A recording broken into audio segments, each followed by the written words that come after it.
Senyora presidenta, sé que és una pregunta un poc retòrica, però crec que en aquesta càmera n'hem de parlar. N'hem de parlar un poc de quin és el tractament que fa el pressupost general de l'Estat any rere any cap a les Illes Balears.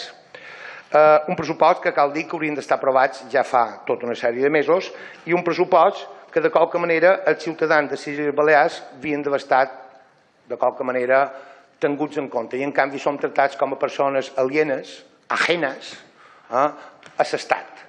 Davant d'aquesta qüestió, un any més, vostè sap que han quedat a la cua de les inversions de l'Estat, els tercers dels darrers, i ara aquests pròxims dies ja que no du el 75% del descompte dels vols entre illes i la península, no du 120 milions en carreteres i ara aquests dies he tingut un pensament d'aquests, de dir ara aquests dies vendrà el senyor Rajoy i serà com en Gollum del senyor de los Anillos i en su tesoro, mi tesoro, mollerà el 75%. Pam, el mollerà. Davant d'aquesta situació, jo m'agradaria que me digués, creu la presidenta que el projecte de pressupost de l'Estat satisfà les necessitats dels ciutadans de les Illes Balears? La resposta és molt contundent, no. No satisfà les necessitats que tenen els ciutadans de les Illes Balears i no torna a ser just amb el tracte que se fa des del govern del Partit Popular en aquesta comunitat autònoma. Hem de recordar, com vostè feia, que a més són un pressupost que incompleixen la Constitució espanyola. Aquells que normalment s'envolten de la Constitució espanyola l'han incomplida, perquè és molt clara dient que en el setembre s'ha de presentar un projecte de pressupost per part del Consell de Ministres i s'ha de tramitar en el Congrés de Diputats. I anem amb molt de retras, i anem amb moltes mancances. Estem d'acord amb aquesta qüestió. Són uns pressuposts, aquests, pactats amb ciutadans. Senyor Pericay, vostè té responsabilitat a Madrid perquè han pactat amb el PP aquest pressupost. I convé que millor 100.000 persones de Balears saben que Ciutadans ha apoyat aquest pressupost. Això per començar. Que l'any que ve hi ha eleccions i tothom ha de saber triar a cada un.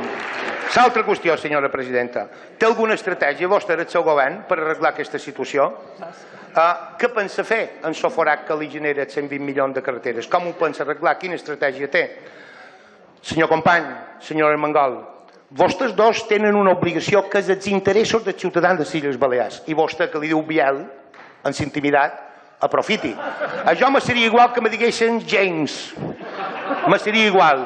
Voldria que a Balears arribassin els bombers que mos pertoquen d'una vegada per totes. I matem, senyora Armengol, que si no fa una estratègia bona per al tema de rep, mos poden trobar en una situació parescuda, que mos donen de su tesoro el que realment ja és nostre, la qual la volen veure enèrgica, valenta, i que per favor d'una vegada per totes mos toca el mateix que els hi toca als altres.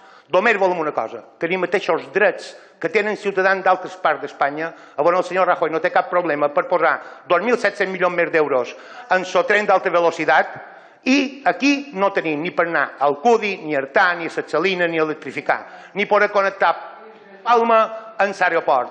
Estem tirats de la mà de Déu. Per favor, presidenta, s'enfadi d'una vegada per totes. Gràcies.